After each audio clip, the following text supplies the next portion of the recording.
Olá pessoal, sejam bem-vindos a mais um vídeo. Hoje o vídeo vai ser uma breve análise do filme Conclave, que já não é muito recente, é verdade, mas foi reaquecido por tudo que aconteceu na Igreja Católica do Conclave e acabou sendo positivo, né, para o filme que voltou a ser muito discutido nas redes sociais e afins. Bem, antes que eu prossiga com a análise, siga o canal, eu estou postando vídeos com frequência e assim você vai ser sempre lembrado quando eu fizer novas postagens. Como eu já disse, esse vídeo é uma análise, não é uma crítica de cinema. Meu objetivo aqui não é analisar de maneira específica o roteiro do filme, fazer uma crítica sobre isso, não é analisar a fotografia do filme, falar sobre esses termos, esses assuntos mais específicos do cinema. Não é isso. Vou fazer uma análise sobre o que está sendo de fato mostrado pela narrativa do filme, o que está sendo vendido por essa trama. Bem, o filme começa com a sede vacante, ou seja, o cenário inicial do filme é o falecimento do Papa e todos os ritos iniciais que acompanham esse acontecimento. E é interessante notar que, de início, a preocupação imediata não foi o luto, mas sim a questão imediata do poder, ou seja, a liturgia ela é contemplada ali de maneira bem rápida, quebra o anel, sela o quarto do Papa e o luto pelo Papa é praticamente inexistente. A luta, digamos assim, pela política da coisa já começa de maneira imediata, né? Ou seja, já tira, digamos assim, o espiritual, já é esvaziado do filme. Nós temos já bem claro aquilo que o filme se propõe a fazer, esvaziar a parte espiritual e contemplar mais a parte panfletária de política. É como se estivesse se transportando aquilo que a gente vê na política do dia, comumente, aquilo que é normal, para dentro da igreja. Bem, e daí nós temos o prosseguimento do filme. Partindo daquilo que eu já falei, nós temos uma perspectiva interna do clero de total esvaziamento espiritual. Nós temos a narrativa de dentro da igreja é totalmente esvaziada da beleza do mistério. Ou seja, o que eles buscam explorar com a narrativa é apenas segredos, tramóias, chantagens, todo tipo de coisa que coloca abaixo aquilo que deveria ser o foco principal. Todo tipo de coisa mais superficial que nós estamos acostumados a acompanhar na política do dia. Então, nós temos a construção de grupos e disputas internas. E a estrutura ela é sempre a mesma. É incrível. São sempre os conservadores retratados como, no mínimo, duvidosos, mas geralmente como babacas, os babacas da história. E os liberais sempre iluminados, né? Só faltou a auréola em cima de suas cabeças. E é claro que aqueles que têm fé, de fato, aqueles que são retratados tendo algo parecido com fé, são sempre caricaturados de alguma forma, enquanto os que têm dúvida, como o próprio decano, e isso é mostrado, isso é explorado de maneira excessiva, eu diria, pela narrativa, aqueles que têm dúvida são pintados como profundos. Eles, olha, eles sabem de algo, na verdade, essa dúvida deles é porque eles são muito profundos, são muito superiores, digamos assim, a aqueles que têm uma fé inabalável. Bem, e é interessante até citar uma frase que é dita no filme de que os homens perigosos são os que querem ser papa. Então ali todos são perigosos, né? Porque a narrativa pinta que todos ali gostariam, olha, você pode até falar que não quer ser papa, mas olha, no fundo, eu acho que você quer, tá? Então, dando prosseguimento, falando agora de maneira mais específica do Decano, né, que ele é o personagem principal do filme, sem dúvidas, e deveria ser, né, um símbolo de sabedoria, aquele que está há mais tempo, aquele que conhece mais, né? Aquele que é o responsável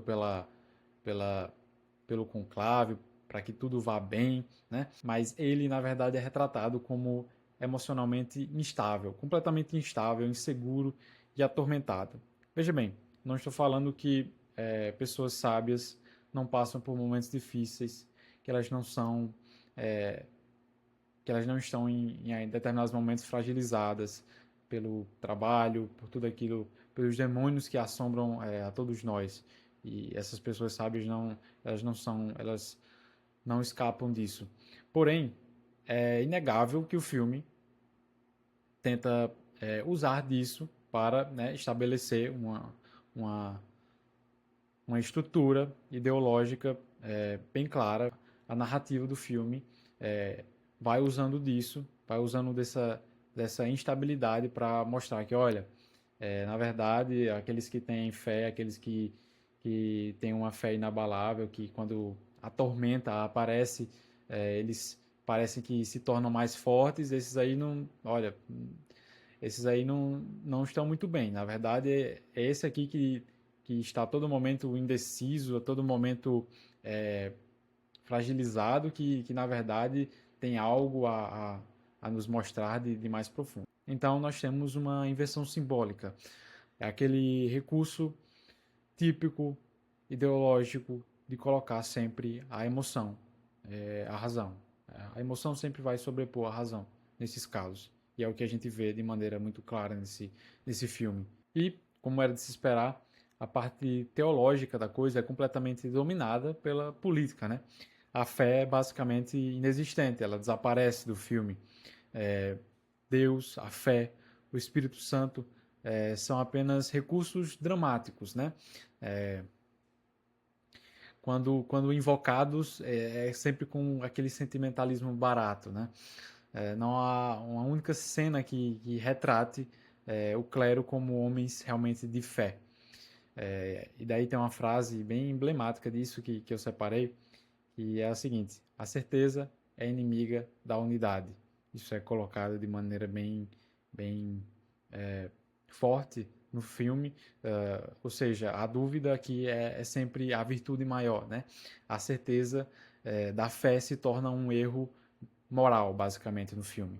Mas sendo que a fé é justamente isso, a fé é ter uma certeza inabalável de algo que não lhe foi provado, não lhe foi mostrado, mas você continua tendo fé naquilo, porque algo, um mistério, foi revelado, certo?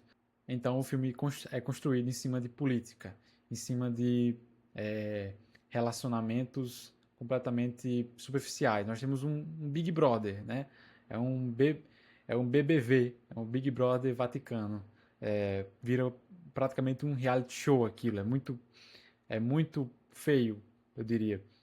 Brigas por voto, acusações, manipulações e eventos que acontecem, na verdade, fora do Vaticano, fora da Santa Sé, interferem no que está acontecendo dentro daquele efeito de Hollywood que combinou, eu diria que combinou bastante com esse filme, que é um filme superficial. Eles tinham que encaixar uma bomba em algum momento, e eles fizeram isso, né? Um atentado, a bomba que, como eu disse, acontece fora da Santa Sé e acaba gerando uma discussão entre os cardeais, ou seja, interfere, é algo externo que interfere internamente na escolha do Papa, né? É nesse momento em que um cardeal se levanta e fala, e a sua fala, enfim, gera, digamos assim, uma unidade entre os cardeais e ele acaba sendo o mais votado após isso. Ou seja, é algo completamente bizonho, é algo terrível, é algo feio, é um filme ruim, em todos os aspectos. Então, após esse momento da bomba que interfere, nós temos o clímax do filme, né? Nós temos uma mulher papa. E esse ápice, né? Uma mulher sendo cogitada como papa pelo próprio papa anterior, não como uma provocação teológica, mas simplesmente como um panfleto, né? Uma subversão superficial da coisa. mal disfarçada de, olha, nós estamos em tempos modernos, né? É totalmente mal disfarçado. E nós temos mais uma frase absurda, né? Que é dita nesse filme, né? Que a igreja não é a tradição, não é o passado, é o futuro. Mas a pergunta que a gente tem que fazer é que tipo de futuro se constrói sem raiz, sem vontade e sem fé, né? Então, nós temos aqui um exemplo perfeito de panfletagem com esse filme que, infelizmente, acabou. Acho que o resultado desse filme nas redes sociais e afins ainda é pior do que o próprio filme, porque nós temos uma quantidade é, excessiva de pessoas que não são católicas, ou às vezes se dizem católicas, mas nunca foram à igreja, que são agora especialistas em conclave, são especialistas em papa, são sommelier de papa, né? Que o Rasta do Rasta News da Brasil Paralelo colocou como sommelier de papa. É incrível a quantidade de pessoas que agora sabem absurdamente tudo sobre os ritos, sobre a tradição, sobre aquilo que acontece no conclave. Olha, é incrível. E daí nós temos aquela frase que, se eu não me engano, foi dita pelo Papa Bento XVI, de que o conclave externo que é feito pela mídia é diferente do que acontece internamente. Né? E o que está em jogo, né? O que esse filme representa, né? Como sinal dos tempos atuais. Como eu disse, ele é um problema em si. O filme é ruim, de fato, ele é tosco. Porém, o resultado que ele deu é ainda pior. É um esforço, como eu disse, de esvaziar o mistério. É uma caricatura. É um mundo onde a igreja é só política, sem espiritualidade, sem guerra espiritual, sem pecado, sem salvação. Não há perspectiva de salvação mostrada no filme. E no fim, Conclave é menos sobre igreja, mais sobre o mundo tentando projetar sua própria crise sobre o sagrado. E isso precisa de fato ser dito. Alguém precisa falar isso. Então é isso. Se você assistiu o filme, coloca aqui a tua opinião. Se você gostou do filme, se você discorda daquilo que eu disse, discordar não é ofensa. Vamos aqui manter um diálogo. Também curta, compartilha o vídeo com seus amigos e até a próxima.